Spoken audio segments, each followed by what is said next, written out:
문제라고 할 수 있는 큰 문제 가운데 하나가 예수님의 재림에 관한 문제입니다.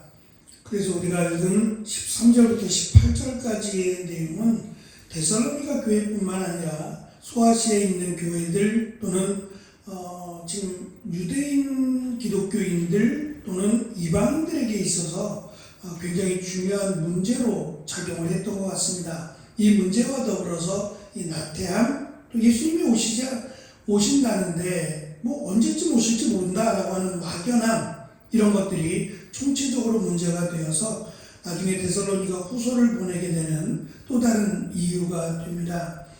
말씀드린 것처럼 13절, 18절의 말씀은 이어지는 말씀이긴 한데 굉장히 그 예수님의 재림 또는 우리가 죽기 전 또는 죽고 나서 하나님의 나라에 들어간다라고 하는 굉장히 중요한 주제를 안고 있어서 세 번에 걸쳐서 나눠서 이 말씀을 나누려고 합니다. 말씀드린 것처럼 세 번에 나누는 말씀들은 다 연결되어 있다라고 보시면 되겠습니다.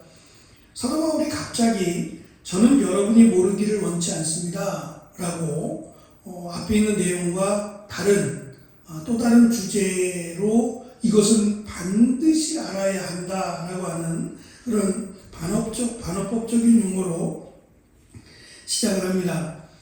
이 문제는 데살로니가 교회에 매우 중요하고 긴급한 문제였음을 암시합니다. 이는 단순히 지적인 궁금함이 아니라 공동체의 평화를 깨는 또는 저희들의 신앙의 믿음의 근간을 흔드는 굉장히 실제적이고 중요한 문제였고, 이것으로 인해서 그들이 당하는 환난과 핍박 가운데 이들이 흔들릴 수 있는 중요한 불안 요소였다라는 것을 알 수 있습니다. 데살로니가 성도들은 예수 그리스도의 재림이 임박했다라고 믿었습니다. 따라서 그들은 주님이 오실 때까지 살아남은 자들만 영광스러운 구원에 참여하고 이미 죽은 또는 잠들어 있는 가족이나 동료 성도들은 구원의 기회가 없다고 생각했어요.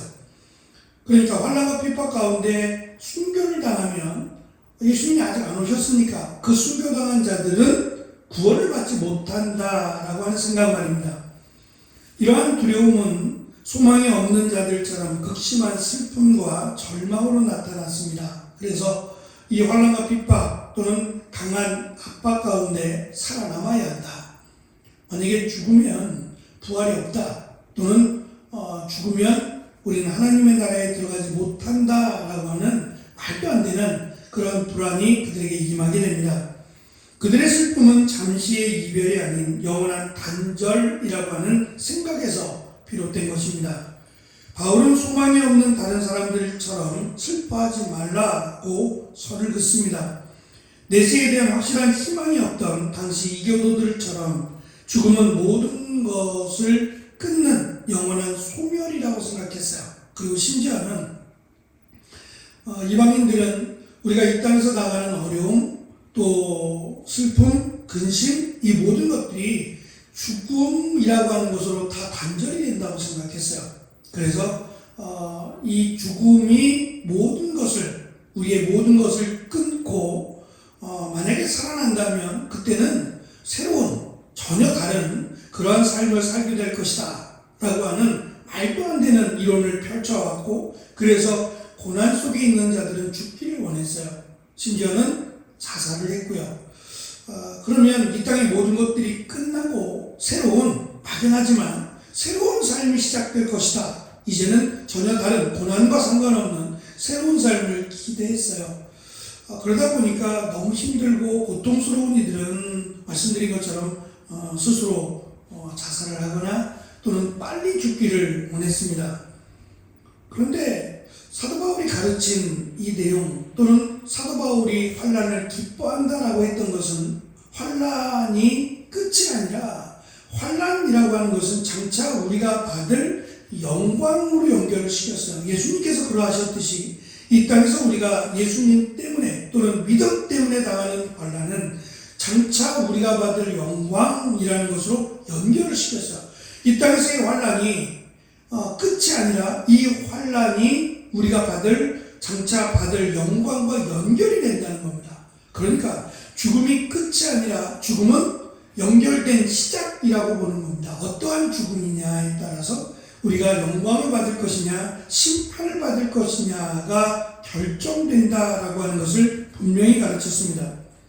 그래서 바울은 죽음은 일시적인 영원한 단절이 아니라 일시적인 상태에 자는 것 또는 잠이라고 가르쳤습니다.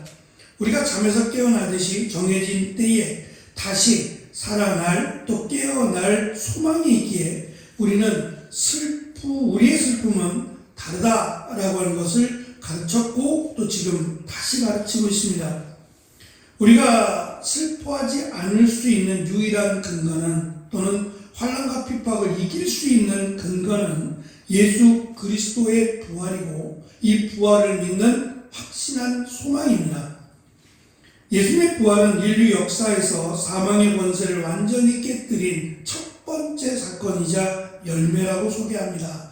예수님이 죽으셨고 그리고 사흘 만에 부활하셨기에 우리가 죽고 끝이 아니라 부활한다는 겁니다.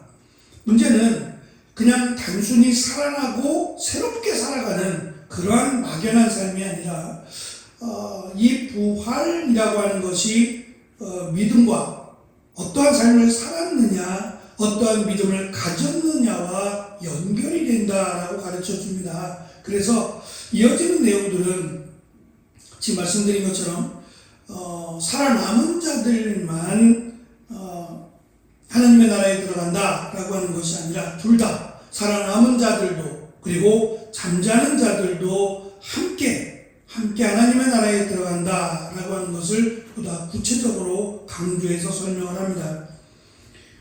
이 부활은 우리 모두가 장차 경험하게 될 영광스러운 미래의 부활의 확실한 보증수표라고 강조합니다. 예수님의 부활 사건이 확실하게 분명하게 있었던 것처럼 우리의 부활도 아직은 이루어지지 않았지만 우리의 부활도 이루어질 것이다 라고 하는 소망입니다. 이 부활의 확신을 근거로 하나님은 다음과 같은 구체적인 약속을 15절에서 하십니다. 하나님은 예수님과 연결되어 죽은 사람, 예수 안에서 잠자는 자들이라고 소개하는 예수님의 죽음과 예수님과 연결되어 죽은 사람, 그러니까 믿음을 지켰고 그 신앙 가운데 있다가 죽임을 당한 사람 또는 죽은 사람들은 그들을 데리고 예수님이 그들을 데리고 오신다라고 말씀합니다. 이는 그들이 그리스도의 소유이며 그분과의 관계가 죽음으로 끊어지지 않는다라는 것을 다시 강조합니다. 하나님은 그들을 재림하시는 예수님과 함께 데리고 오실 것을 말씀하시므로 이 약속은 죽은 성도들이 재림 때 부활하여 영광스러운 사건에 완전하게 그리고 동등하게 참여하게 될 것이다. 살아남은 자들도 살아있는 자들도 죽은 자들 잠자는 자들도 그리스도와 함께 하나님의 나라에 들어갈 것이다 라고 하는 것을 가르칩니다. 그래서 죽은 자들이 구원에서 제외되거나 불이익을 당할 것이다 라고 하는 이 말도 안 되는 근거 없는 두려움은 저들의 평화를 깨는 중요한 주제였기 때문에 사도 바울은 4장에서 저들의 실제적인 삶의 모습을 강조하면서 저들의 잘못된 이 구원관에 대해서 한 번 더 되짚어서 강조하고 있습니다.